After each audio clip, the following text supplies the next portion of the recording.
আসসালামু আলাইকুম ওয়া রাহমাতুল্লাহি ওয়া বারাকাতুহু। প্রিয় শিক্ষার্থী বন্ধুরা, আশা করি তোমরা সকলেই ভালো আছো।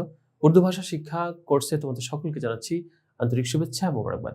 প্রিয় শিক্ষার্থী বন্ধুরা, আমরা পূর্ববর্তী ক্লাসগুলো ধারাবাহিকতায় আজকে আমরা চলে আসছি। আজকে আমরা শিখব হা এর ব্যবহার সম্বন্ধে, অর্থাৎ হে, যেটাকে আমরা উর্দু ভাষা হে বলে থাকি। হে এর উচ্চারণগত কিছু ভিন্নতা রয়েছে, অর্থাৎ কোথাও শব্দে হে আসবে, উচ্চারণ হবে না, আবার কোথাও হে এর উচ্চারণটা ভিন্ন রকম হবে। তো আজকের ক্লাসটি করলে ইনশাআল্লাহ আমরা হে সম্বন্ধে বিস্তারিত উচ্চারণগত যে পার্থক্য রয়েছে আমরা সে সম্বন্ধে ধারণা পাবো ইনশাআল্লাহ। তো দেখো, তোমরা আজকে দুই ধরনের হে নিয়ে আলোচনা করা হবে উর্দু ভাষায় ব্যবহৃত। একটি হচ্ছে হায় মুখতাফি, আরেকটি হচ্ছে হায় মাখলুতি। তো আমরা চলে যাচ্ছি আমাদের ক্লাসে, যে উচ্চারণগত কি ধরনের পার্থক্য রয়েছে। যেমন প্রথমত হচ্ছে হায় মুখতাফি। হায় মুখতাফি কাকে বলে? যে হা শব্দের শেষে আসে, অর্থাৎ যে হে শব্দের শেষে আসে এবং যার উচ্চারণ অস্পষ্ট থাকে, সেই হাকে হায় মুখতাফি বলে। অর্থাৎ এটা সাধারণত শব্দের শেষে আসবে এবং উচ্চারণে অস্পষ্ট হবে, অর্থাৎ স্পষ্ট করে একটা বর্ণ যেরকম উচ্চারণ হয় এরকম উচ্চারণ হবে না, কিন্তু লেখায় আসবে। যেমন তোমরা দেখো, সিন হে, সে। তো আমাদের মঞ্চে আমরা এটা বলি সিন হে সে, না সে না, উচ্চারণ হবে সে। তারপর দেখো মিনা একটি শব্দ রয়েছে, এই শব্দটিতে চারটি বর্ণ রয়েছে, মিম, ইয়ে, নুন, হে। তো এই শব্দের শেষে যে হে বর্ণটি রয়েছে, এই বর্ণটি উচ্চারণে আসছে কিনা আমরা উচ্চারণ করি মিনা। দেখো আমরা বাংলায় লিখেছি মদিকার মি, নআকার না, আমরা কিন্তু শেষে হ আমরা লিখিনি, মি না।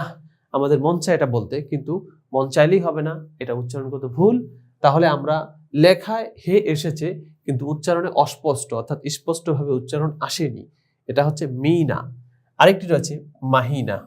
মাহিনা শব্দের অর্থ মাস। তোমরা কবি নজরুল ইসলামের বিখ্যাত একটি কথা তোমরা জানো, ফিরে এলো আজ সেই মুহাররম মাহিনা, ত্যাগ চাই মরসিয়া ক্রন্দন চাহিনা। তো মাহিনা এটা উর্দু ভাষায় ব্যবহৃত একটি শব্দ, শেষে হে রয়েছে, কিন্তু দেখো মাহিনা শেষে আমাদের ন আকার নার পরে কিন্তু কোনো হ আমরা লিখিনি, উচ্চারণে আসেনি। তারপর দেখো বে হে, বেহ এরকম না, বরং উচ্চারণ হবে বে হে বে। তারপর দেখো বে হে আলিফ নুন হে, একবার শেষে যে হেটি রয়েছে আমরা এই হেটি নিয়ে কথা বলছি, যে বাহানা এরকম না, বরং বাহানা, ন আকার না বলেই কিন্তু শেষ, কিন্তু এখানে উর্দুতে দেখো নুনের পরে কিন্তু একটি হে রয়েছে, তো এই বর্ণটি লেখায় আসবে কিন্তু পড়াটা অস্পষ্ট হবে। তারপর দেখো তোমরা বারা, বারা, তাহলে বারাহ এরকম না, শেষে যে হে বর্ণ আছে এটা উচ্চারণে আসবে না, বরং আমরা বাংলাতে তার উচ্চারণ লিখেছি ব আকার বা, র আকার রা, বারা। ঠিক তোমরা একইভাবে দেখো নুন হে, এটার উচ্চারণ হবে না, বাংলা লেখা আছে, বাংলা লেখাটা একটু ভুল রয়েছে, তোমরা সংশোধন করে নিবা। দেখো যে নুন হে না, আমরা যদি বলতে চাই না এটা ভুল হবে। ঠিক নেজা, দেখো নুন ইয়ে জে হে, শেষে যে হে রয়েছে সে হেটি যদি আমরা উচ্চারণ করতে চাই তাহলে আমরা এভাবে উচ্চারণ করতে হতো যে নেজা, কিন্তু না, এটি ভুল, বরং নেজা। নিমচা, নুন ইয়ে মিম চে, শেষে রয়েছে হে, ছোট্ট করে তোমাদের লেখা, তোমরা আশা করি বুঝতে পারবে এই চের পরে একটি হে রয়েছে, এই হেটি কিন্তু উচ্চারণে আসেনি। তাহলে আমরা হায় মুখতাফি এর যে উচ্চারণগত পার্থক্য আমরা শিখলাম। তা আরো কিছু উদাহরণের মাধ্যমে আমরা হায় মুখতাফির ব্যবহার আমরা শিখবো। যেমন ইয়ে হে, ইয়ে আমরা পরবর্তী ক্লাসে শিখবো। ইয়ে মানে হচ্ছে এটা, আমরা ইসমে ইশারা বলি, দূরবর্তী কাছের যে কোনো জিনিসকে বোঝানোর জন্য আমরা ইয়ে ও ব্যবহার করব, এটা ওটা। তো ইয়ে, ইয়ে হে, ইয়ে এটা ভুল, উচ্চারণ হবে ইয়ে। রোজা, আমরা সকলেই রমজান মাসের রোজা রাখি, তো উর্দুতে রে ওয়াও জে হে, রোজা এরকম হবে না, বরং হবে রোজা। রোজনামা, শেষে দেখো মিম হে, একটি হে রয়েছে কিন্তু উচ্চারণে আসেনি, বরং রোজনামা, রোজনামা হবে না। তারপরে গাফ হে, গা, এটা উচ্চারণ গা হবে না, বরং গা হবে। জিজিয়া, জিজিয়া লিখতে জিম জে ইয়ে হে, এখানেও হে লেখা এসেছে কিন্তু উচ্চারণ অস্পষ্ট হয়েছে, হে এর সরাসরি কোনো উচ্চারণ আসেনি। গ্যারা, যেমন গ্যারা মানে আমরা উর্দু যখন সংখ্যা শিখবো তখন আমরা বুঝতে পারবো গ্যারা মানে হচ্ছে 11। তো গ্যারা, গাফ ইয়ে আলিফ রে হে, এখানেও ঠিক একই, হে লেখা এসেছে কিন্তু উচ্চারণে আসেনি। তোমরা দেখো রিয়া, রে ইয়ে হে, রিয়া, এখানেও হেটি উচ্চারণে আসেনি। সিনা, সিন ইয়ে নুন হে, সিনা, এখানেও উচ্চারণে আসেনি। সিনা এটা বলা ভুল হবে। ইয়াগানা, এখানেও দেখো ইয়ে গফ আলিফ নুন হে, এখানেও হেটি উচ্চারণে আসেনি। তাহলে আমরা শিখতে পারলাম হায়ে মুখতাফির যে উচ্চারণ। আমরা এখন শিখব হায়ে মখলুতি কাকে বলে, আরেক ধরনের হা যেটা একটু উচ্চারণে আসবে এবং যে বর্ণের সাথে আসবে এসে তার উচ্চারণটা পরিবর্তন করে দিবে, অর্থাৎ হাটা কাজ করবে, উচ্চারণে আসবে। যেমন দেখো হায়ে মখলুতি কাকে বলে, যে হা তার পূর্ববর্তী অক্ষরের সাথে মিলার পর নতুন রূপ ধারণ করে উচ্চারিত হয় তাকে হায়ে মখলুতি বলে।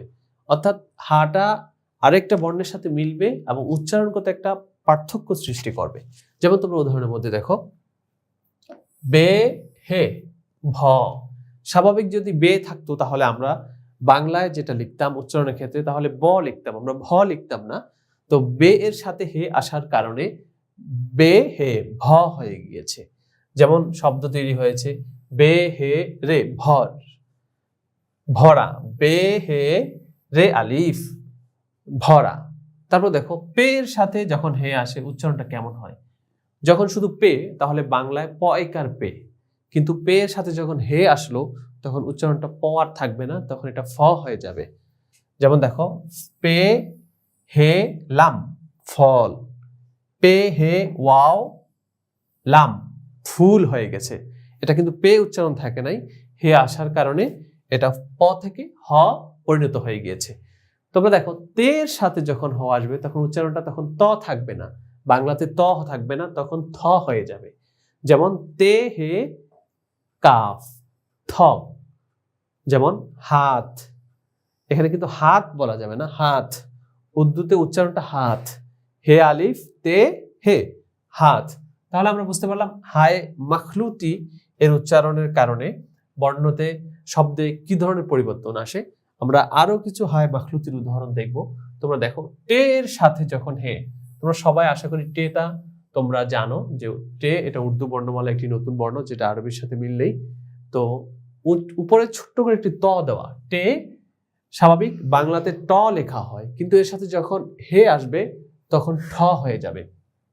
তারপর দেখো ঠগ, টে হে গাফ ঠগ, তাহলে টে এর সাথে হে আসার কারণে ট থেকে পরিবর্তন হয়ে বর্ণটি ঠ হয়ে গিয়েছে।